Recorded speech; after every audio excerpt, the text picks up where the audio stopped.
Hey guys, welcome to Sportitude Running. My name is Josh, and today I'm going to be doing a shoe review for you, the running community out there, and we're going to be talking all things 860 version 13. So this shoe here on my left, and we're going to compare it to where it has come from with the 860 version 12 on my right.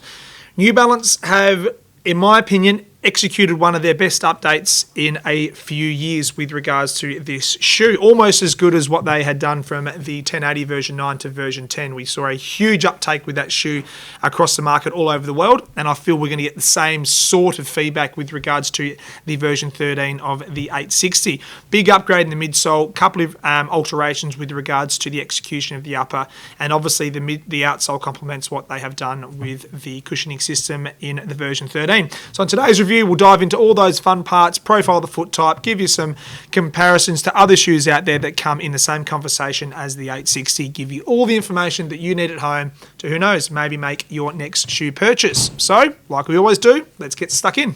Okay guys, before we get into the engineering features of the version 13, let's talk about the foot type that could be considering this shoe. It's designed for an overpronator. So, that's the foot type that comes in on entry. As you transition through mid-stance, you have a slight tendency to favour that medial side of your foot.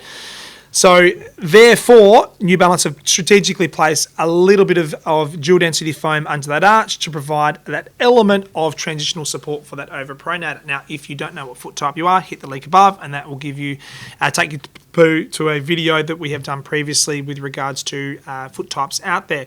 The other thing to keep in mind with this shoe is it is a cushion shoe. It's not technically a max cushion shoe. The Vongo has a little bit more underfoot. However, I certainly think this shoe is going to come into a lot more conversations now than what it did with version 12 because of the execution of the Fresh Foam X cushioning system. It is a lot plusher under the foot, and we'll dive into that in today's review a little bit later on. So therefore, with that amount of cushioning, it's going to be targeting someone who's looking for more plushness, who's heading out the road 30 minutes, 60 minutes, hour and a half, someone that's really putting plenty of kilometres out on the footpath and searching for a really nice ride underneath their foot with a lot of protection. Okay guys, jumping into the fun part of our review, let's talk all things engineering with version 13. So first things first, let's jump to the upper because there's quite a bit of change which I like with the newer version in comparison to where it was last year with the version 12. So I'll just push the ladies to the side through here and just first things first, let's talk about the heel counter. So side by side, you can see they're pretty similar with regards to the height on offer in reference to that heel counter. And I can tell you at home, we still have that internal heel counter on offer. So a good structural piece that wraps from the lateral side up around to that above your Achilles insertion point, your calcaneus, and comes back and on that medial side through here. So a really, really good, solid heel counter. I like it. It's not too intrusive. And we have that little Achilles flare, pretty similar to what we had last year. However, they have refined it ever so slightly. A really good amount of memory foam on the inside of this collar too. Not the softest material, but it's certainly not the most abrasive. There are some brands out there that use a softer lining in reference to protection of that heel collar. No issues from my end. I think that just calling it, I mean, for example, Brooks, I said this in a lot of shoe reviews gone by, they really do use a fantastic material up top through here. However, New Balance have got it right. It's okay. As you're coming through to the mid part of this shoe, we have a gusseted tongue on offer. Now, for those of you that don't know what that means, the tongue itself is attached just below the line of laces at the front through here. And then we have a elastic strap that connects the tongue to the midsole on the lateral as well as the medial side. We didn't have that in version 12 last year. I don't think it was a catastrophic thing that made people not buy this shoe. I just think it's a great value add. If you're really conscious of how that arch fits and feels and making sure you get the right amount of lockdown, tongue movement can create some form of discomfort for a lot of runners out there, and I feel that it is an important part. If a brand can add that into the engineering of the shoe, generally speaking, I rarely find a runner not find a gusseted tongue comfortable or obviously useful, but we tend to find a little bit more questions when they don't put them in up top. So again, that's probably me just being a little bit subjective with regards to not having it last year, but great tick, they've got it this year. As you're coming through to the Forefoot engineered mesh on offer, again, very similar fit and feel with regards to the width and depth. I don't think they've altered anything there, which is probably a good thing because a lot of the change has come underneath the shoe itself, which we'll touch on in two ticks. So appropriate amount of width on offer from your first metatarsal to your fifth, which is your widest point of your foot. And New Balance for a couple of decades now have been known for executing widths really, really well, and no different with the 860. We have a few widths on offer, which is fantastic, which I really, really like, and we'll touch on those at the end of this review. But there you have it, guys. A really good refined upper, engineered mesh, breathable, hugs the foot in the right areas, especially across that saddle with a gusseted tongue, and a fantastic execution of the internal heel counter at the back. Okay, let's jump to the bottom of the shoe and talk all things outsole. Now, when you've got a really good midsole like they have with version 13, the outsole plays such an important part in regards to protecting that asset. So New Balance have created a really good amount of coverage. So as you can see, I've got the version 13 here and the version 12 just to keep them facing you at home. So what they have done is they've got roughly the same amount of coverage with reference to the complete surface area. You've got your harder wearing rubber on that entry point for your heel strikers, which is pretty common for most running shoes out there. They really do want to protect the back half of the shoe itself, and that's speaking to majority of runners out there. Majority of runners still heel strike, and that's totally fine. So you certainly want to protect that for the first entry point. And as you come through to the midsection of this shoe, as you can see, we have a decent coverage on that medial wall. Again, that complements what they've executed with regards to the midsole posting.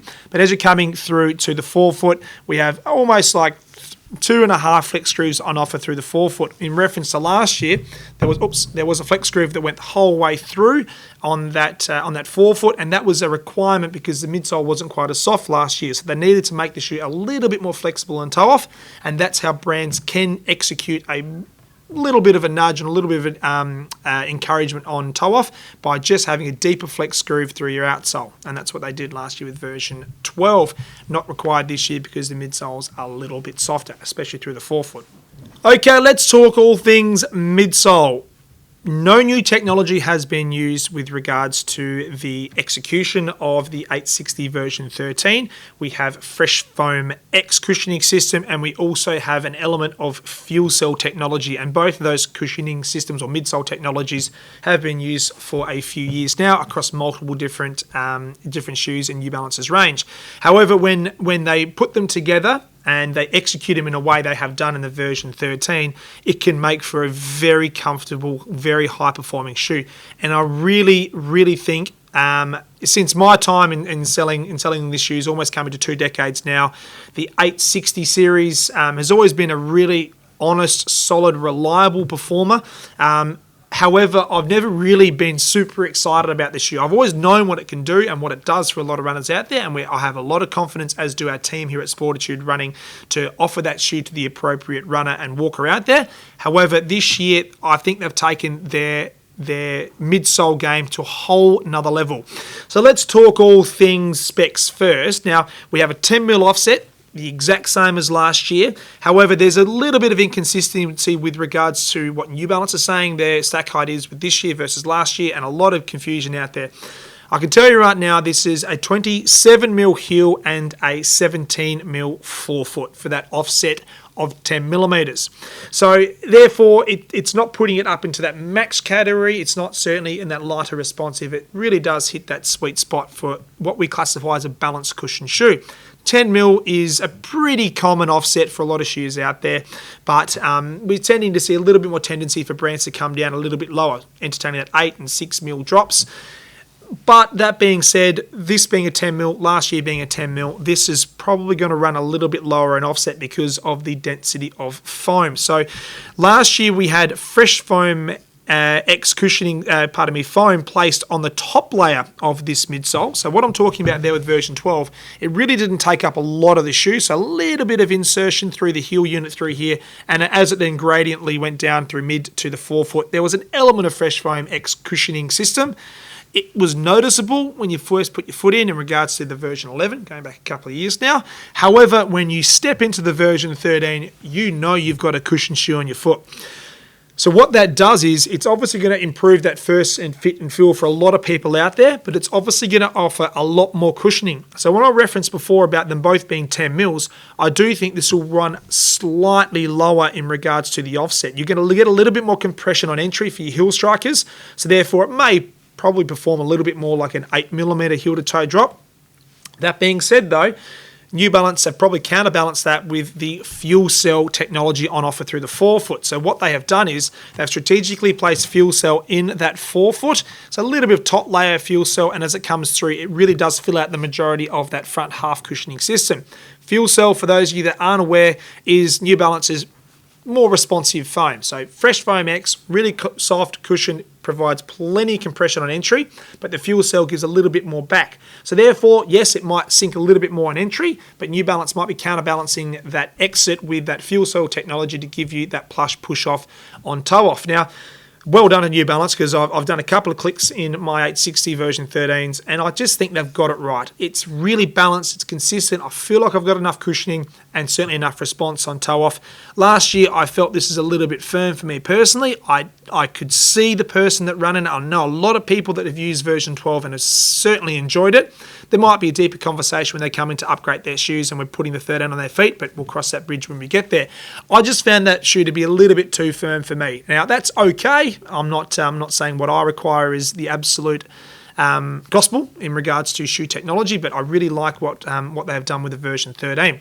Now, I wouldn't be doing the full midsole review if I didn't touch on the medial side of this shoe. So when we turn around the version 12 through here, I'll put the 13 down. You can see the strategic, or not strategic, but they've strategically placed, the dual density foam on the medial side.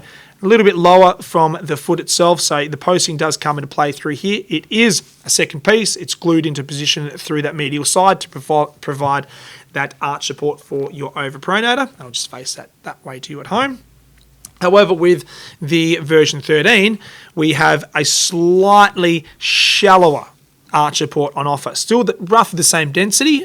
We'd probably agree here that it's not too dissimilar to what it was with version 12. There's just a little bit less of it, and that means you get the more cushioned feel underfoot experience. So yes, when I've put this shoe on, I can certainly feel there's a bit of arch support, but it's by no means as noticeable as last year's version 12, which I think is a good thing. Having arch support there, but less intrusive, bang on. Okay guys, let's jump to some key stats of the 860 version 13. Stack height first, as we touched on, 27 heel, 17 forefoot for that offset of 10 millimeters, both men's and women's. The other key change with regard to the overall engineering is the weight, and I love it when a brand can execute a lighter engineered shoe from where it was last season, but not sacrifice support, and they by no means have done that. They've kept a really good postage shoe, great cushioning system, however, taking the weight down a lot. So, men's, we have a 309 grams for your size 9.5, that is.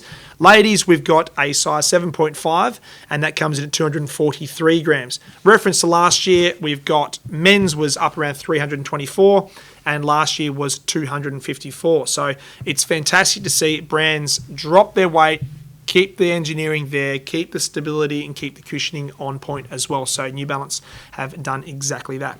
Okay guys, jumping straight to it, I want to talk about a couple of other shoes out there in the market that are very similar to the 860 version 13.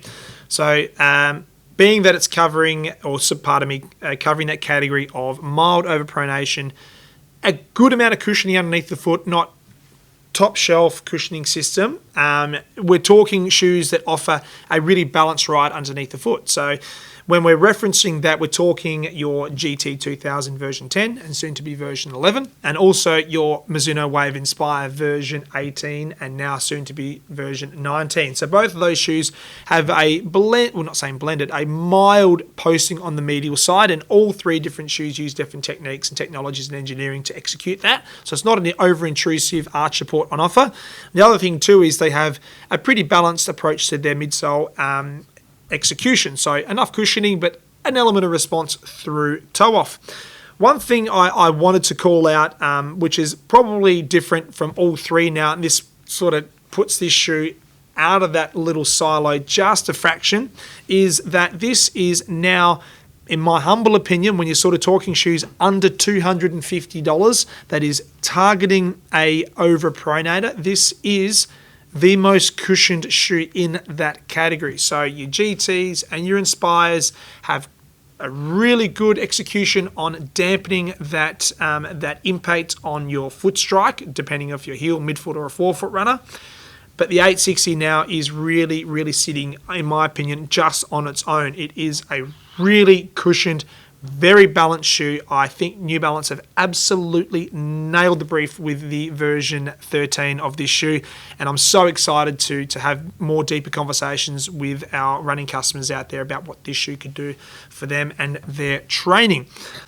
Okay guys, in summarising, I know this has been a slightly longer review than what I usually do, but when I get excited about a shoe, that generally takes place. So New Balance 860 version 13, very cushioned, great for those mild overpronators. It's going to talk to a lot more runners out there. I love what they've done with regards to all the improvements across the outsole, the midsole, the upper, in comparison to where it was last year with the version 12.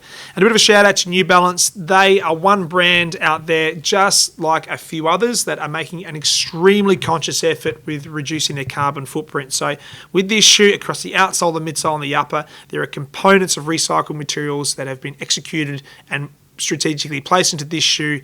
Look, when brands are making conscious effort in that space, I just tip my hat to them. I say congratulations, keep up the good work, and who knows, in years to come, hopefully we have almost a full circular model with recycled materials being executed in 100% of the shoe. I know brands are doing it now, but obviously there is a transition period. But well done to New Balance for what they have achieved with the 860 version 13 across all fronts. So guys, if you've got any questions about this shoe specifically, or any more deeper detail in regards to where it's come from with the 12 to the 13, shoot us a comment in the section below. If you've got any other questions with regards to your running shoe selection, by all means let us know. We'd love to hear it from you, the running community all over the world. And guys, until next time, stay safe, be kind to one another, keep chasing those PBs, and we will see you out on the road. Take care.